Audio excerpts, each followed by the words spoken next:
Hi, this is Steve Hargadon, and I'm with Audrey Waters. And it is December 5th, 2011. We're a couple of days late, but this is our weekly podcast. So we're a couple of days late, and we're actually doing 2 weeks in one time. That's right. We'll But have a lot to cover here. we promise to be swift and speedy. Okay, so I thought we would actually combine the weekly roundups and do those at the end. That sounds good.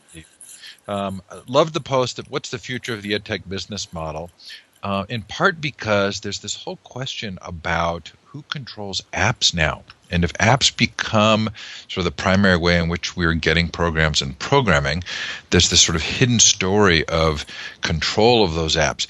You talk specifically about Rosetta Stone and the direct-to-consumer model.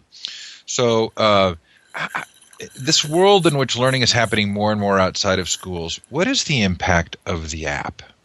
Well, I think that, apps have been, I think that one of the great things about the app and the rise of the app marketplace, it is an ability for folks to get a piece of software built and distributed without a lot of that overhead. And I think Rosetta Stone is a great example of that. You think of all of the kiosks that they've put in place, the boxed software kiosks at the airport, which was a great model at one time for making sure that anyone who was traveling and sort of thought, I need to learn a foreign language before I get to Spain, can sort of buy a piece of software at the airport. And things have definitely changed now with iTunes and the Android market. There's a whole new distribution system, and so there's ability for people to make smaller apps, or in terms of the scope of the software, smaller apps, smaller companies. A lot of opportunity, I think, for new startups to get their foot in the door. But like I write about in that post, when things are free or when they're 99 cents, that also changes the game. It certainly means a company like Rosetta Stone, arguably fairly overpriced, but Rosetta Stone is going to struggle to make that leap into a marketplace where apps cost 99 cents. Although you do talk about the subscription model and how much sense that makes. Right, and I think that's the path that Rosetta Stone is actually going to take. I've done a couple of subscriptions for different services where I pay $1 a month, and it's very interesting. It feels like nothing, and then it aggregates to $12 a year, and I notice that I balk at something that costs $12.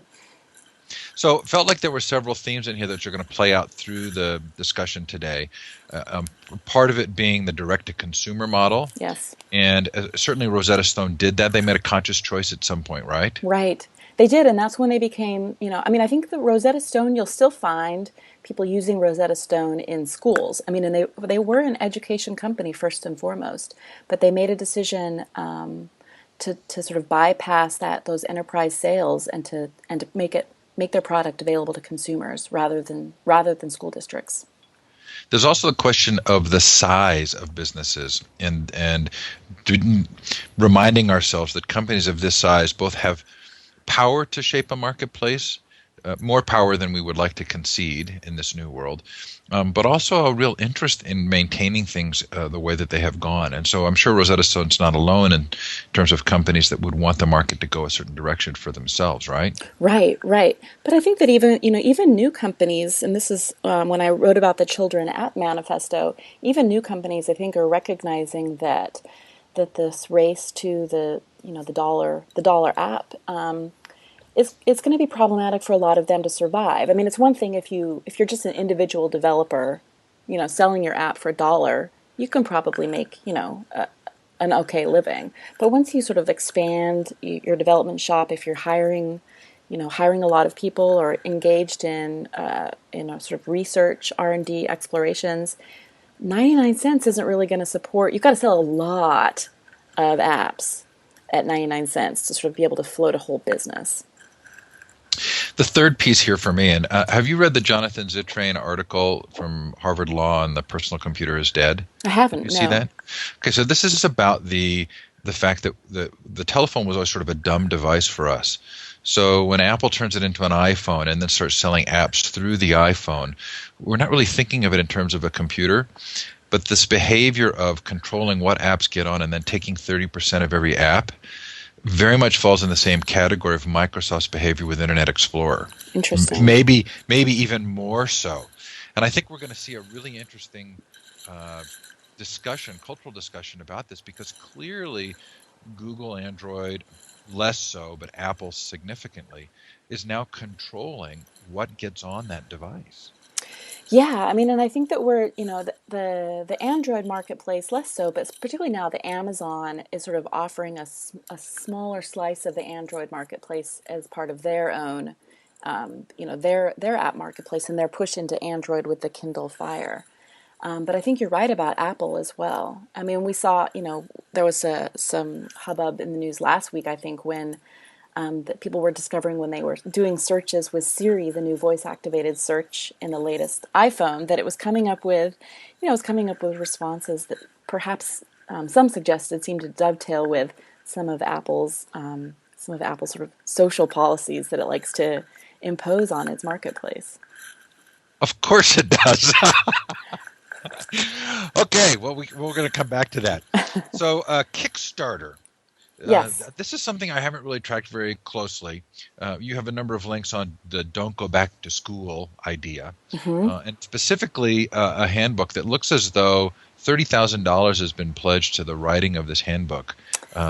Tell me about this. Yeah, well, the Kickstarter model I find really interesting. It's this notion that, you can come up with a project and rather than go through traditional funding methods, in the case of a book, right, it's getting a book proposal into a publishing house. They're agreeing to publish it, and sometimes you get an advance, sometimes you just get a cut of sales. But in the case of Kickstarter, it's actually crowdfunded. And if you can get enough people to indicate and to pledge support for your project, if you reach your sort of funding level, then you'll get that chunk of money that's been sort of crowdsourced or crowdfunded by people. The Don't Go Back to School project is a book that's being written that sort of arguing that really school isn't necessary anymore, or it isn't necessary for everyone, I should say. And Keo Stark she actually teaches it. I believe she teaches at NYU, and she's sort of looking at the ways in which self-taught people have sort of been able to find the resources and the community and the sort of the discipline, to use that word loosely, in order to sort of learn things themselves without going back to school. Sorry, I turned my mic off and forgotten. So, how much of this is an isolated meme, and how much is this is getting into the larger culture? I mean, this question of questioning the cost of college education and of what you really get. Is this an isolated discussion, or do you think this is happening in broader ways? I think it's happening in broader ways, and I mean, in partly because we see all of the, and this story was sort of dovetailed around the time when there was the pepper spraying event at UC Davis. But I think we're seeing more and more students balk at the cost of tuition. We're seeing universities sort of come under fire for that. The student loan debt is surpassed credit card debt. But I'm just still not sure if we have all of the pieces in place so that if people do pursue their own education, that they actually have some sort of evaluation or assessment that's gonna suffice as an alternative to a college degree. So, I spoke at a higher ed event this last week, and it made me think, what is the real value of the physical college experience? And is there an institution that you feel you've noticed is doing a really good job of focusing on that and making that their kind of core mission driver? So that if in fact the bubble does pop and there's a lot of questioning of higher ed, are there people positioned to say, this is really why you're here and why you should be here? Well, I think that one good place to look, and perhaps it's unfair because it's, one of the top schools, but any of the schools that have long invested in the open courseware movement, like MIT, I think they realize that you can put the sort of make it the course content available online, make it openly licensed so others can use it. And yet none of that stops people from actually going to school at MIT. There's something valuable in the degree, sure, But there's also, I think, the faculty there have agreed that there's actually something that they offer as professors, as mentors in a face-to-face classroom scenario that really is valuable. It's learning from the teachers and it's learning from other students. It's getting to meet and be with them, having access to sort of equipment, particularly in the case of the sciences, equipment that you just wouldn't be able to get otherwise. Fascinating. Going to be very interesting to watch, I think. Okay, I want to aggregate, if we can, 3 posts that revolved around the Kindle and or the iPad. So you and I both did the same thing. We sent our Kindle Fires back. You sent yours back as well. I Interesting. did, yes. So tell me about this. Amazon's now saying on their webpage that the Kindle Fire is their #1 selling product. What's your sense after the dust has settled here? It's interesting because I was really disappointed with the Kindle, and I think I was looking, and I should say this, and we've talked about this before. I'm an Amazon customer, and an Amazon Prime member as well. I wanted a device that would let me take advantage of what I knew would be sort of the Amazon products, and it was an unsatisfying experience. It wasn't a good reading experience. It was not a good browsing experience. It wasn't a good tablet experience. I couldn't watch movies very well on it. I sent it back, and I have to wonder, even though I know the $200 price point is really exciting for people, I have to wonder if this isn't going to actually, after this initial sort of burst of sales, this isn't going to stir more interest in the iPad, because the iPad or perhaps this is another opportunity for another well-designed Android tablet, because the Kindle Fire it's just not good hardware. It's just not good software. Well, I'm interested in how you've sort of brought out today this idea that the App Store and Amazon is so sort of crassly commercial that, I mean, is it going to draw attention to that? I'm going to wonder about that. The textbook piece of it, I find it very hard to imagine the Kindle Fire becoming a replacement for textbooks. No way. Yeah, In no way. in part because I'm wondering how many students are actually reading textbooks. Really? I mean, how many are borrowing? How much actual textbook reading is really being done? And is there sort of another disruption that might take place there? Well, I But think I think that's a really good point. And I think that if there is textbook reading being done, it's always being done, I think, with a lot of sticky notes and highlighters, and now whether those are digital or, real. But I just don't think that small screen, the small Kindle Fire screen is conducive at all to a textbook. Well, and I kind of wondered, the moment of transition from the textbook to electronic, will it actually call the whole textbook into question? Because making that transition will be so hard, I'm thinking, especially because of the note-taking piece, that will we sort of rethink the textbook? But I want to shift a little bit to your post on the top EdTech trends of 2011 on the iPad. Yeah. Because clearly the iPad is still doing something that nobody else is doing, which is the wow factor. Yes. And I think it's, I mean, I've seen the iPad in the hands of, I write this in the post, I've seen the iPads in the hands of my 2-year-old niece, my 5-year-old nephew, and I've seen it in the hands of my 70-year-old father, and they've both, both of those demographics, opposite ends of the age spectrum, have picked up the iPad and have sort of got it right away. And I think that was one of the things with the Kindle Fire, is that it wasn't intuitive. It wasn't easy to navigate or to find where buttons were hidden. And I think that there's something that wow factor is important, particularly when you're putting a device in the hands of folks who are unfamiliar with technology. Fascinating. Your prediction had been this would be the year of the handheld or the tablet. Yeah, I was so wrong. Well, that's okay. That's what predictions are for.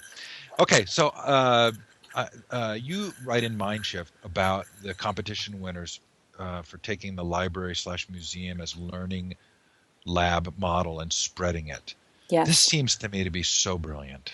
I love this idea, and I think that when we hear all this hand wringing about sort of the the death of the library, in part because of the move to digital content, I think it's a great time for librarians to be able to remind folks that what they offer is so much more than just a book repository.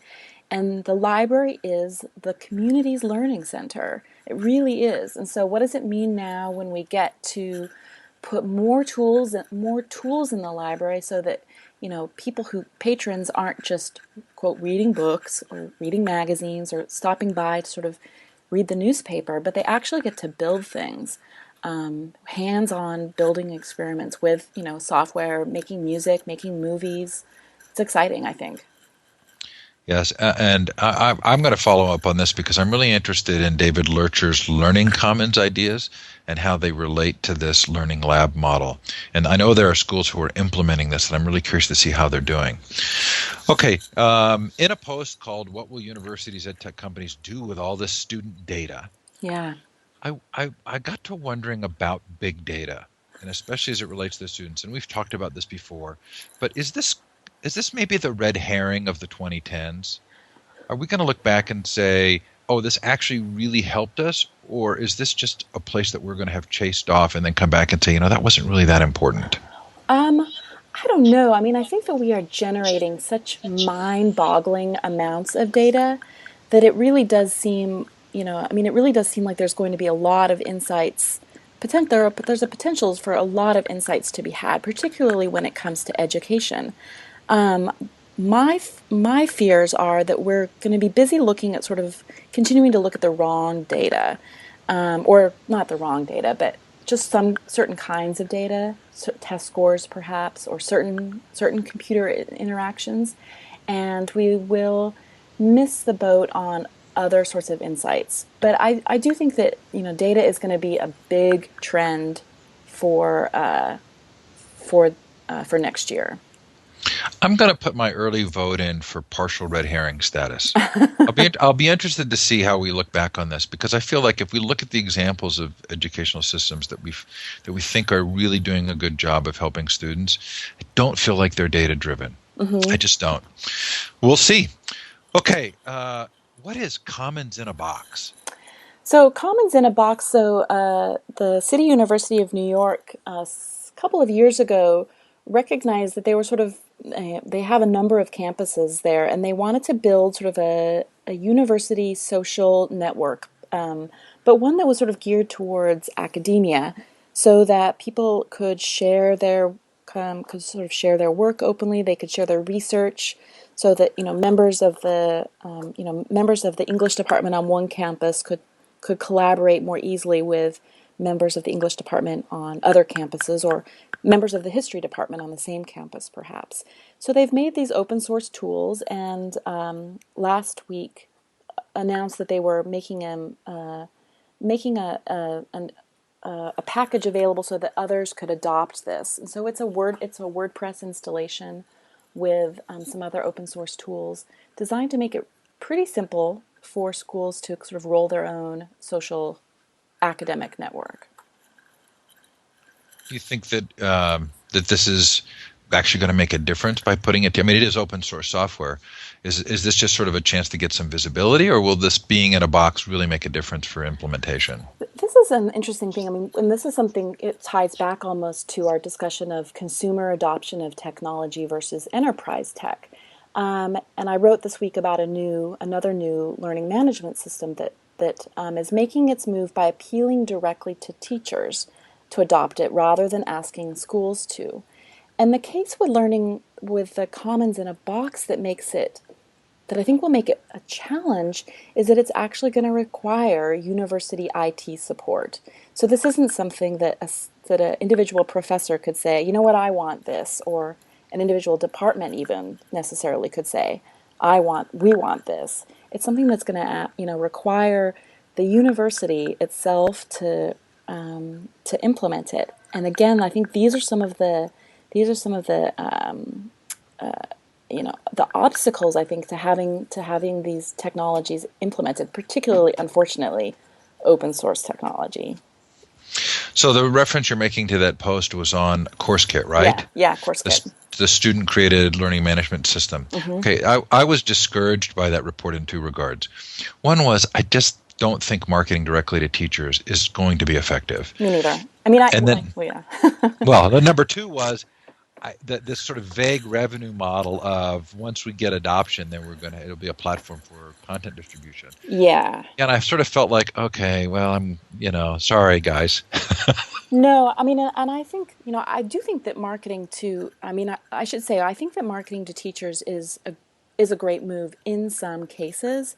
But I think that when you're talking about a tool like this, and a learning management or a resource sharing tool, that a lot of the tech forward thinking educators are already going to have sort of tools in their toolbox that can do this. So if I want an easy way to share course content with my students, and I don't want to use a traditional learning management system, then I'm going to use a blog, perhaps, or I'm going to make a wiki, or I'm going to, turn to some other. I mean, at the higher ed level, I might use Google Plus. So I think that there are a lot of other tools in place that would make CourseKit sort of relevant. And again, I mean, I'm always nervous about using tools, free tools that don't have a clear revenue plan. I mean, who knows if they're going to be around in a year? That's a big investment to make. I love the social aspect of it. I love the thought of building technologies that just appeal to us at a human level and get adopted by teachers. Yes. But I would be nervous for a project like this to be based on the idea they were going to be able to sell to individual teachers. Right. Okay, so you did a little bit of a rant. Pay a Blogger Day provided you with a chance to say something. So let's give you a chance to say them verbally.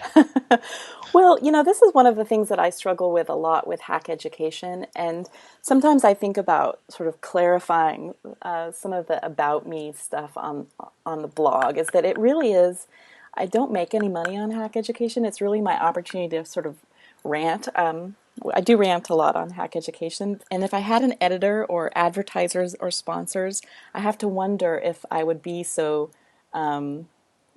sassy there. Stirring things up.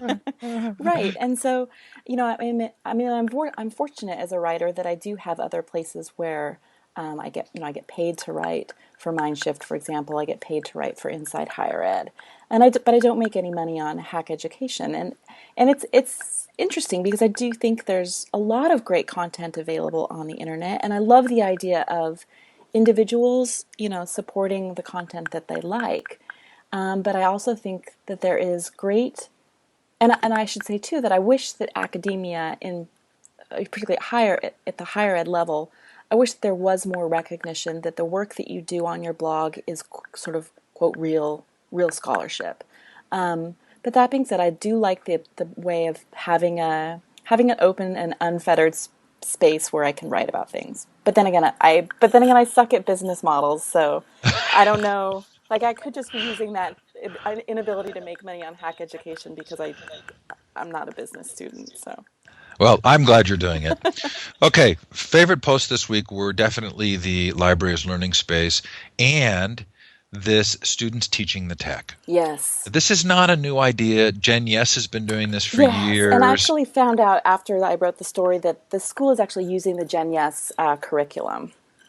I'm glad you found that out. I'm Yeah. not sure I would have known it, but it sure sounded like they might be. This is Sylvia Martinez's work.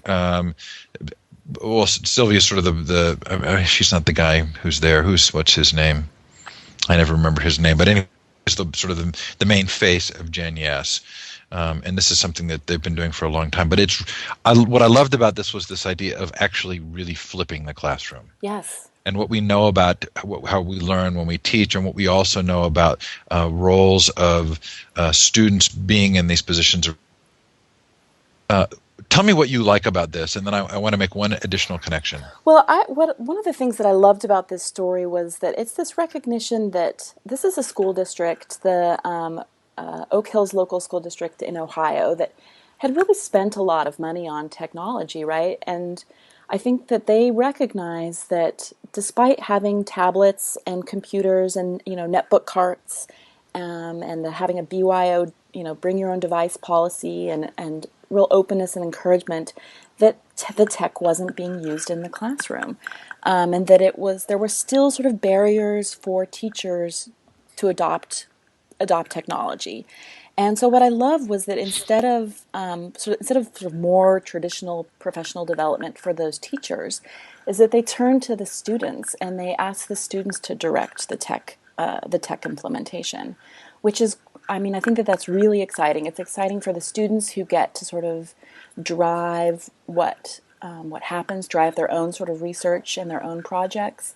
But I think it's a really powerful way to take and it's a powerful recognition that it's not enough to just buy tech or stick tech in the classroom, that it really something has to change in order to make instruction and teaching and learning change. And I love it that that's what happened at the school district. And all the way down with elementary elementary school students who get to be sort of e-learning consultants.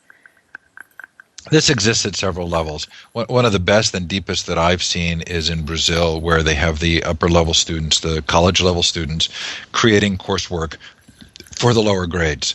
It exists in a language program in Texas where the upperclassmen record all of the podcasts for language instruction for the first year students. And the idea being that maybe they're not perfect, but the students engage much more when their peers are creating the work. Yeah. And there's just this incredible cycle of learning that takes place.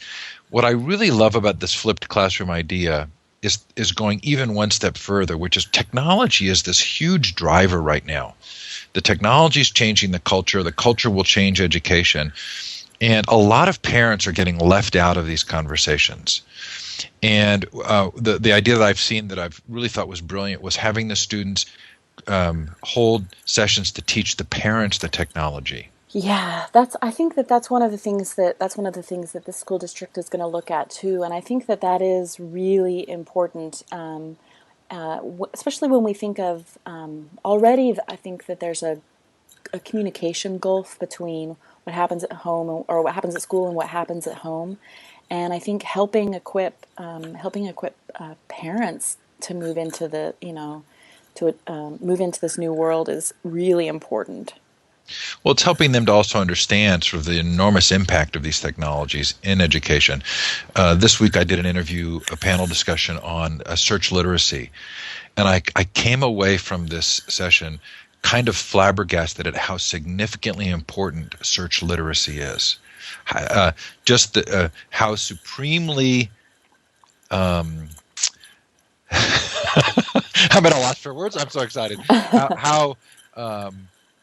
How important it is to so much of what I do that I search well. Yes. And teaching students to search well, and how little students and their parents know about this. And this seemed to me to be a great avenue for sort of drilling down on this. In fact, I'm trying to convince Google that they should do a Search Matters kind of campaign. They should. Yeah, I think that it's a form of literacy that I think we're just now starting to recognize, but it certainly ties into all sorts of community literacy. Finding the resources that you need to be a functioning member of society, to be an active and informed citizen, and to be a good parent, whether that's healthcare or anything. Okay, so in our final sort of look at a specific post before we go to the roundup news, you talk about another EdTech trend of 2011, and that's social media. Yeah. And what's interesting for me about this piece, again, is it kind of brings me back to this tech driving culture, driving education rather than pedagogy. But it feels as though we're rediscovering social learning because of social media. Is that a fair connection? No, and I think that that's actually a very exciting piece here. It's this recognition that collaboration and communication and kids working together kids teaching each other, learning from each other is really powerful, and the forces that are sort of cracking down on even tools like Facebook, I think are sort of missing the boat in recognizing that these are powerful places for people to sort of share status updates, sure, but for people to actually work together. Yeah, fascinating. Okay, so shall we do a really quick run through then of 2 weeks of news? 2 weeks of news, yeah. Okay. I'm trying to remember what it was, but this past year in Britain, they cut education budgets by about 30 or They 35%. did. Yes. And I keep thinking this is the shoe that's yet to drop, Right. that in the financial crisis, we're going to see this as well. Do you think that's the case? I do think that's the case. I mean, and we've seen already, or people are predicting the failure of the super committee, for example, to come to agreements that already by 2013 we're going to see huge cuts in the education budgets, and I think that's going to trickle down definitely to the state level. And I think if we look closely for the reason why tuition has gone up at universities. It's because these universities no longer have the funding from their states, and they're offloading the costs onto the students.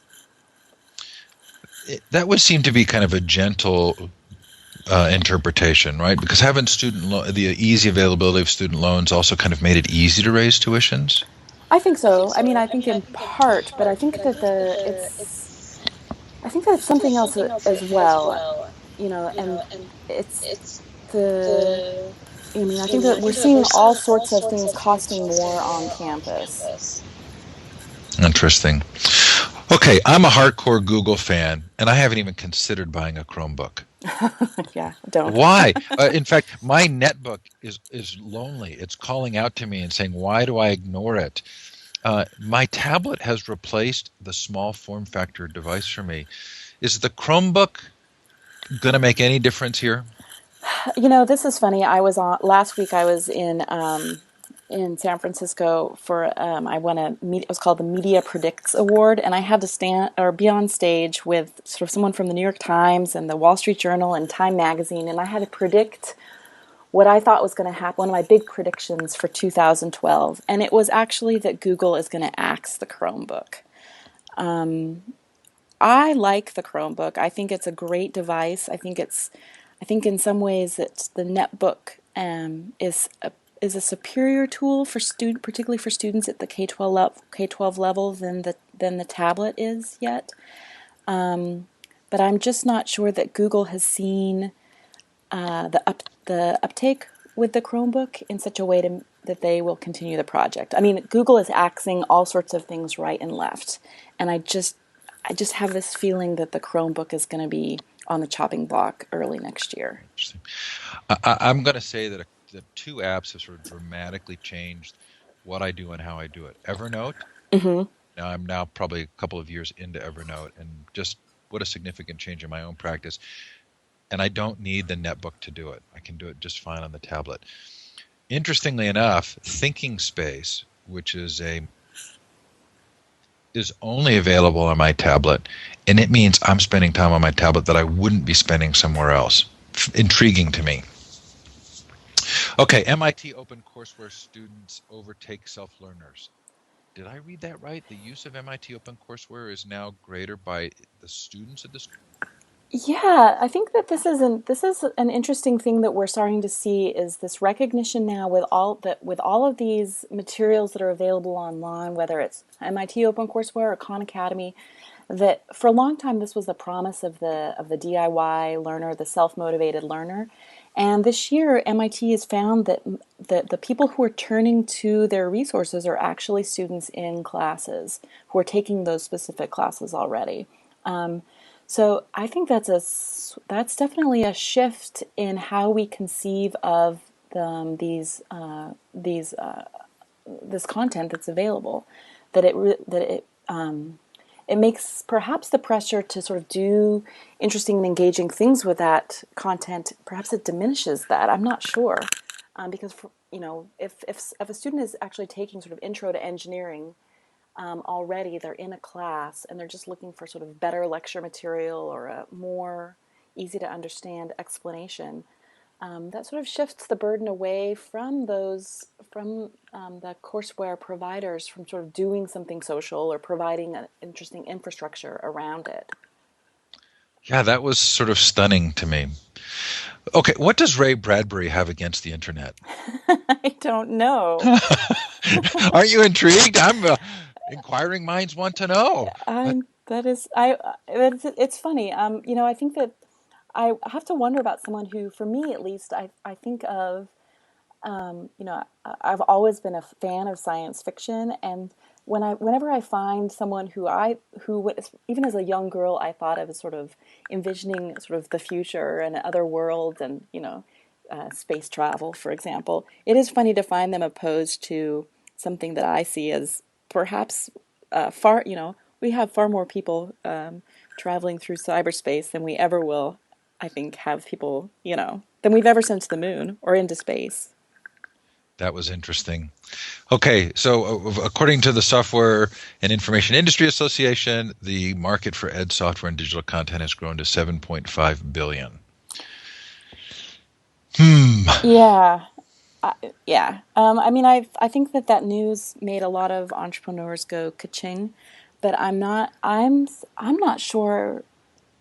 I'm not sure quite what to think of this, and partially because I see these trends of things moving. Well, partially I wonder about these calculations. What I think that education technology is getting more and more muddied now that it's not clear if it's not clear if the tools that are used in the classroom are sort of educational tools. Evernote's a great example, right? Does Evernote is Evernote educational software?